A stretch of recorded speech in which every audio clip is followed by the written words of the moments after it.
This week on the Deep Slant, presented by Xfinity, one-on-one, we've got Wade Smith, NFL veteran, Pro Bowler, former Texans offensive lineman, now Texans legend. He's a legend in our minds and our hearts as well. Wade, it's always great to catch up with you, especially during what has been a really, really busy offseason for the Texans.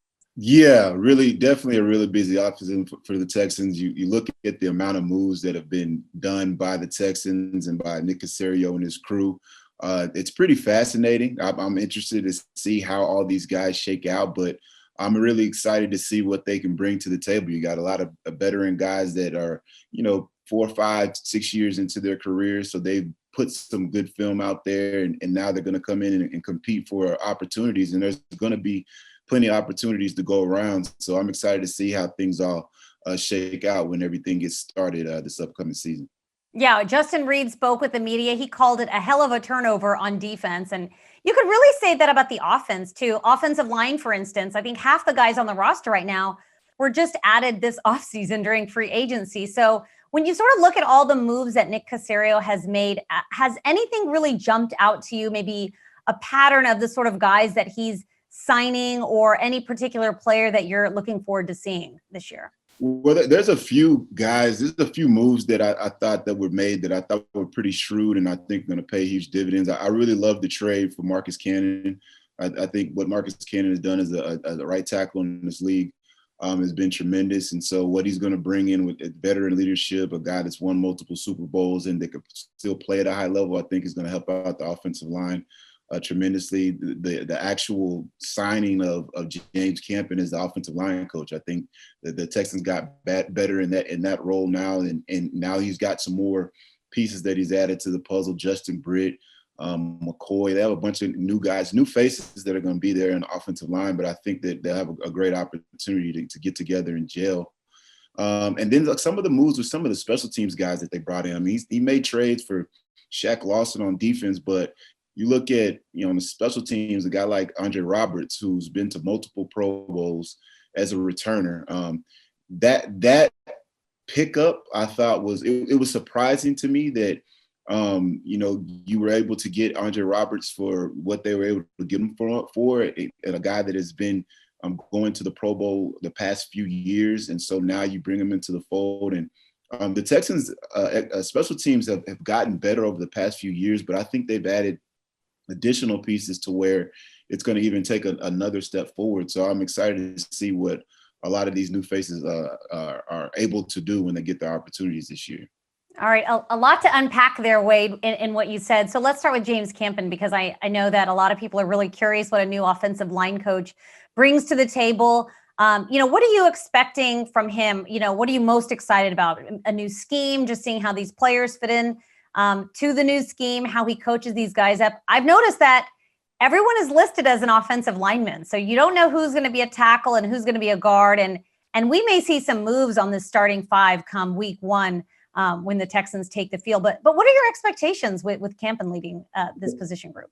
Well, everything that I've heard from James Campen, because I never played for him, but everything I've heard about him from other players and other coaches in the league is that he's a heck of a coach. He's one of the top offensive line coaches in the league. And so when you have that pedigree when you come into the building, I think guys respect that. And I think he's brought in a couple of guys that has played under him in years past. So it's good to have those type of guys in the room so that they can kind of bridge the gap for some of the people that have already been here in Houston and then some of the guys that have come from other places and all join together so they can learn sooner than later how he likes to get things done as far as the different techniques that they're going to do, the different communication that they're going to use up front.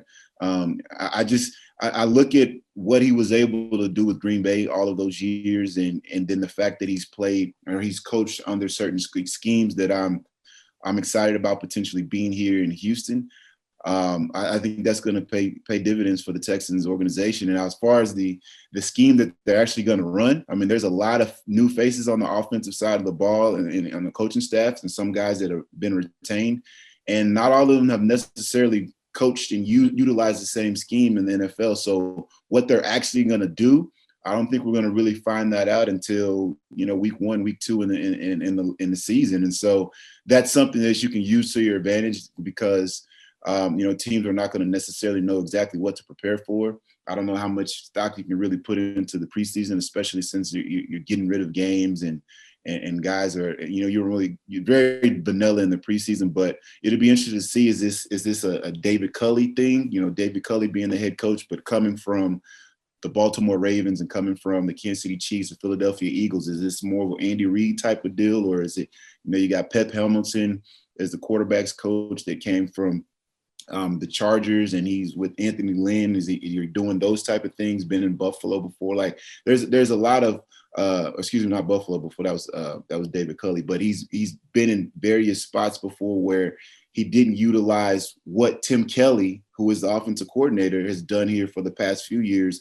with Bill O'Brien. And so it'll be interesting to see how everything comes together and what kind of line of thinking they utilize going forward. But I think James Campen being an offensive line coach, that's kind of a solidifying force up front. And so guys can get all on the same page. And that's the biggest thing with offensive line play. Can we get everybody on the same page, doing the same things, understanding what the expectations are of one another? And if you can do that, then you can have a great opportunity to have success.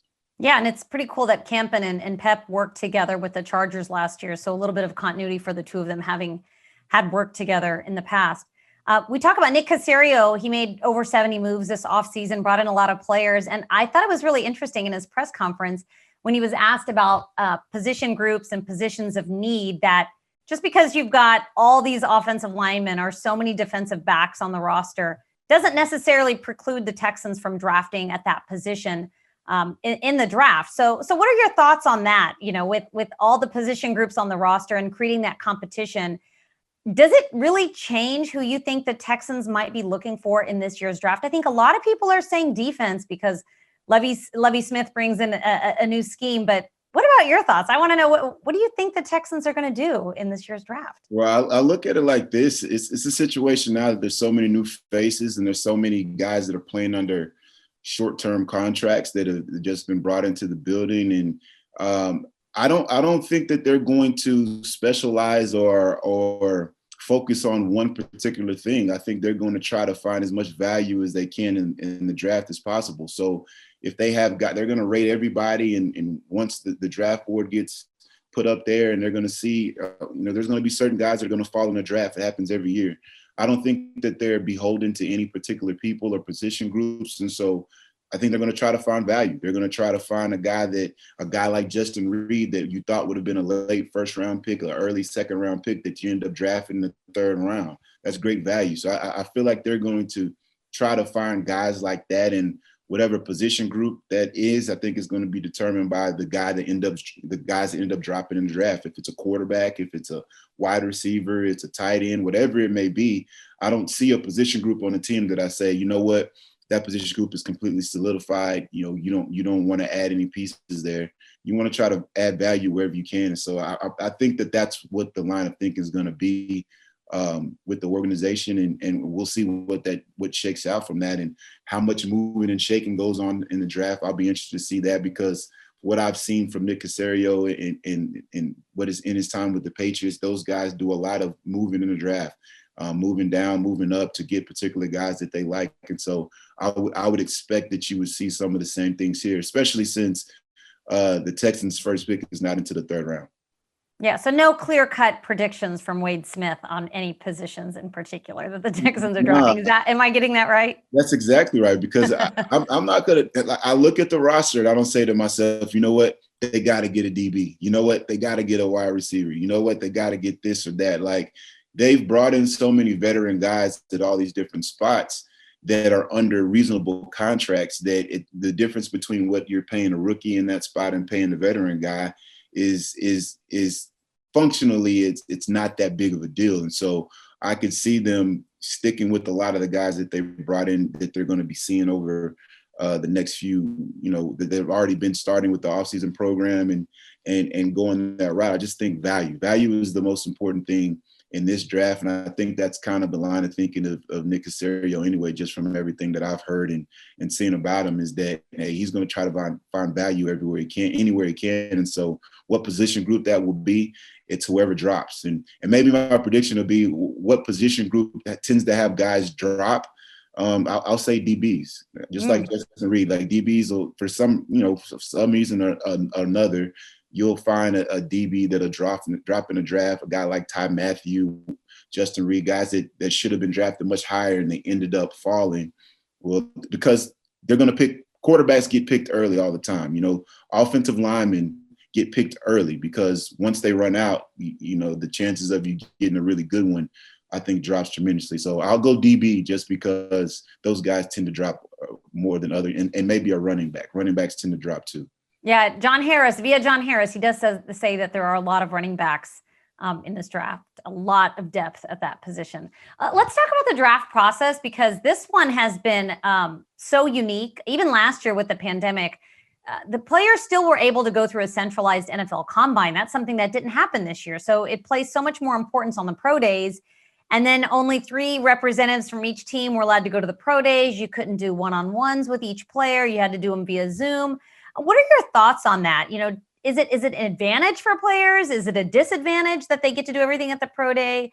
How do you think that will change player evaluations this year and how players approach the draft process? I think it gives guys opportunities to show how easily and how quickly they can adapt to unforeseen situations, things that you can't control. That's part of being an NFL player. Are you able to adapt and adjust to things that you can't control? And so guys that are able to do that, well, I think that'll pay off for them when you're slotting guys on the draft board to determine, okay, how did this guy react to this situation? Because if you're able to handle adversity, if you're able to adjust on the fly, the chances are you're going to be able to translate that on the field. And that's the type of guys that NFL teams need. You need guys that are going to be able to be flexible and guys that are going to be able to adjust on the fly.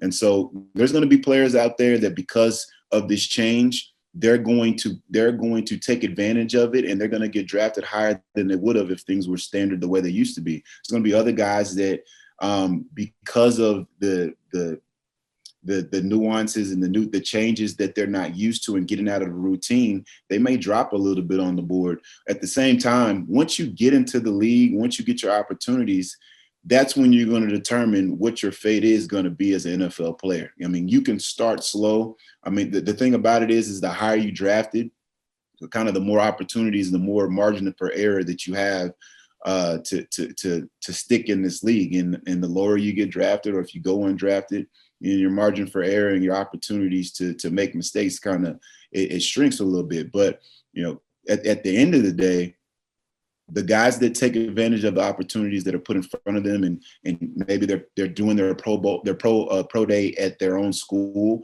Hey, you're in this comfortable situation. You're running on some turf that you've been running on for the past 3, 4, 5 years in your career. You can take advantage of that deal. Some guys get into a pressure-packed situation like the combine, and I didn't think the combine was a pressure-packed situation, but some guys kind of feel that pressure. And so when that pressure comes, how do you react to it? How do you respond to it? That's why the combine is something that a lot of the coaches really enjoyed and scouts enjoy, because you want to see how guys compete against one another when, you got a guy from Cal University, and then there's another guy from BYU, and there's another guy from Appalachian State or from the University of Memphis, or wherever it may be. You got these guys from all over the country coming to one spot and competing in various drills, competing on the bench press and the 40 and the interviews and all the things that goes along with the combine.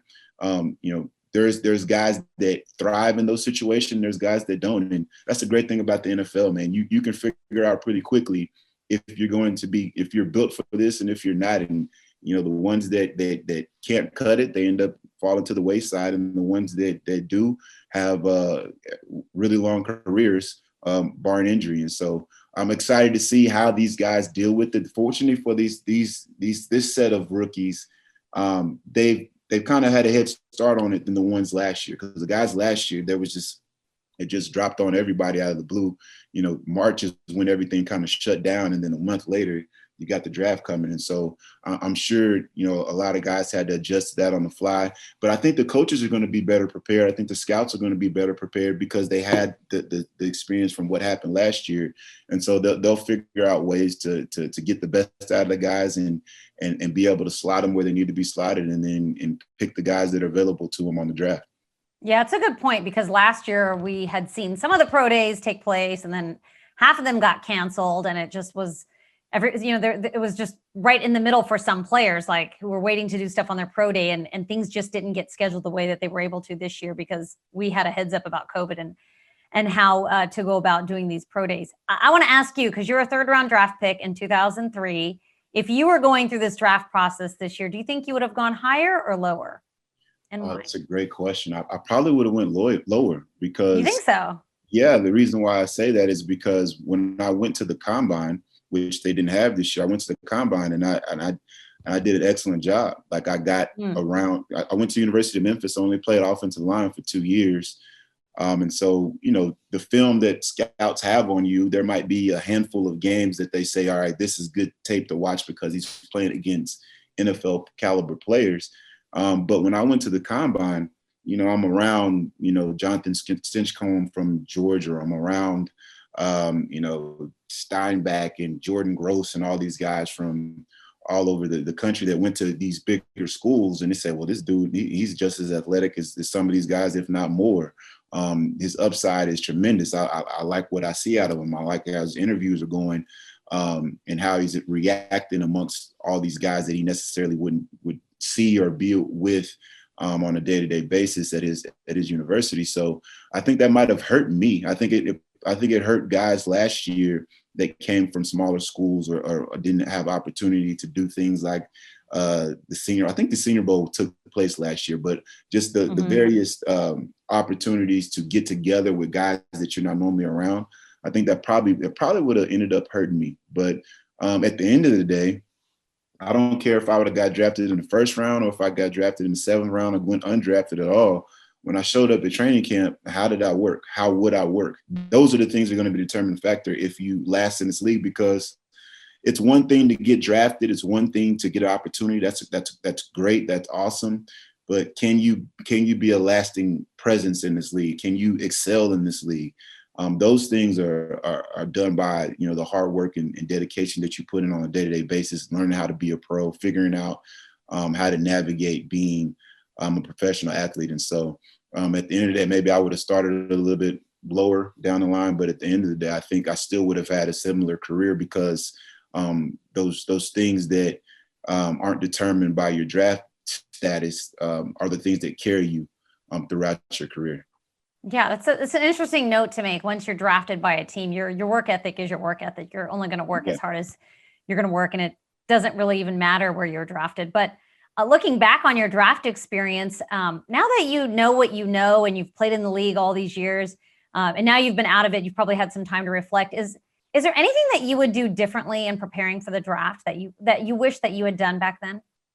Preparing for the draft, I'd say no. Not my preparation for the draft, I thought went really well. I went from a guy that was supposed to be undrafted or seventh round guy to getting drafted in the third round, and an organization trading picks to get me.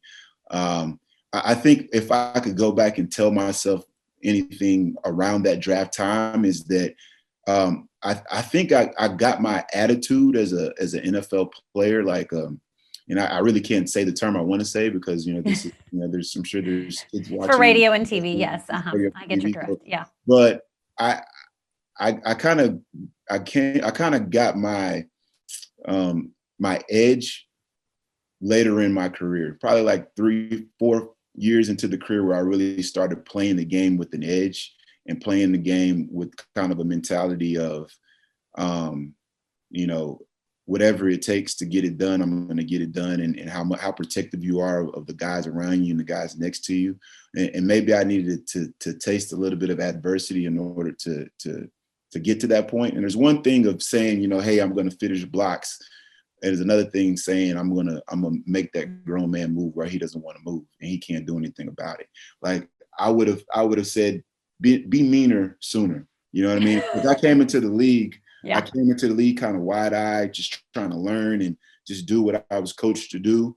And there's something to be said for that'll sustain you. But then when you get to that stage of, all right, I know what I'm supposed to do. Now, how am I going to do it?